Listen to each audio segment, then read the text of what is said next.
ൊപ്പം Shri P V Abdul വഹാബാണുള്ളത്. അദ്ദേഹത്തിന്റെ വീട്ടിലാണ് നമ്മളിപ്പോൾ നിൽക്കുന്നത്. മനോഹരമായ സ്ഥലമാണ് അല്ലേ? ഇവിടെ വരുമ്പോൾ ഒരു പോസിറ്റീവ് ഫീലിങ്ങും ഒരു ആശ്വാസവും ഒക്കെ ഉണ്ട്. നിലമ്പൂരായതുകൊണ്ടും നിലമ്പൂരിൽ എവിടെ ഇറങ്ങിയാലും നമുക്കൊരു ആശ്വാസം കിട്ടും കേട്ടോ. ഒരുപാട് മരങ്ങൾ, ഇപ്പോൾ തേക്ക് പ്ലാന്റേഷൻ ആണെങ്കിൽ അങ്ങനെ നിലമ്പൂരുകാർക്ക് ഒരുപാട് ആവശ്യങ്ങളുണ്ട്. ഞങ്ങൾ വന്നിറങ്ങിയപ്പോൾ തന്നെ ഞങ്ങൾ ഈച്ച പൊതിയുന്നത് പോലെ കുറേ ആളുകൾ പൊതിഞ്ഞു. നിങ്ങളിവിടെ വന്നിട്ടുണ്ട്, ചില കാര്യങ്ങൾ പറഞ്ഞിട്ടേ പോകത്തുള്ളൂ.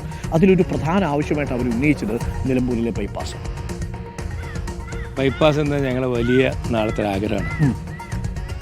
ആദ്യത്തെ സമയം പറഞ്ഞപ്പോൾ നിലമ്പൂരിലെ ടൗണിലെ കച്ചവടക്കാർക്ക് വിഷമമുണ്ടായിരുന്നു തുടക്കത്തിൽ.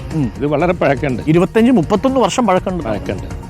ഏത് ഭരണം വന്നാലും UDF ആണെങ്കിലും LDF ആണെങ്കിലും പലവിധ കാരണങ്ങളാൽ നടന്നില്ല.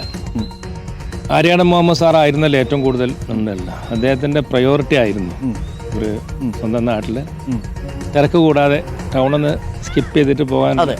മൈസൂർക്കും മറ്റും ഊട്ടിക്കൊക്കെ പോണ യാത്രക്കാരാണല്ലോ. പക്ഷേ അദ്ദേഹത്തിന് സാധിച്ചില്ല. എല്ലാ MLA-മാരൊക്കെ ശ്രമിക്കുന്നു. എന്ത് തടസ്സം എന്താ? ഇതൊരു 10-250 അല്ലെങ്കിൽ ഒരു 300 കോടിക്ക് തീരാവുന്ന പ്രോജക്റ്റ് അല്ലേ? 72 കോടിയെ കണ്ടേ നഷ്ടപരിഹാരം കൊടുക്കേണ്ടു.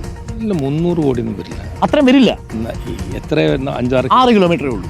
6 കിലോമീറ്റർ വീട്ടുകാരൊക്കെ ഒഴിപ്പിച്ച് കഴിഞ്ഞാൽ 6 കിലോമീറ്റർ എത്ര കോടിയാണ് ഉണ്ടാകുക?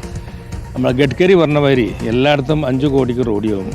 കേരളത്തിൽ 95 കോടിയാവുന്നതാണ് സ്ഥലത്തിൻ്റെ വിലയാണ്. അതെ, റോഡ് റോളറും മറ്റേ 1 കിലോമീറ്റർ റോഡ് ഉണ്ടാക്കാൻ ഏത് കോൺട്രാക്ടർക്കും എളുപ്പം സാധിക്കുമല്ലോ.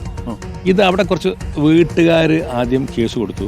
അങ്ങനെ പല ഇപ്പൊ ആ പ്രശ്നങ്ങളൊക്കെ മാറിയിട്ടുണ്ടോ? ഓൾമോസ്റ്റ് മാറി.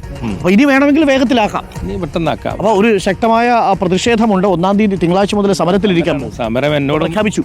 എന്നോട് ടിവിയിലൂടെ എന്നോട് സമരം ഉദ്ഘാടനം ചെയ്യണമെന്നൊക്കെ പറഞ്ഞതാണ്.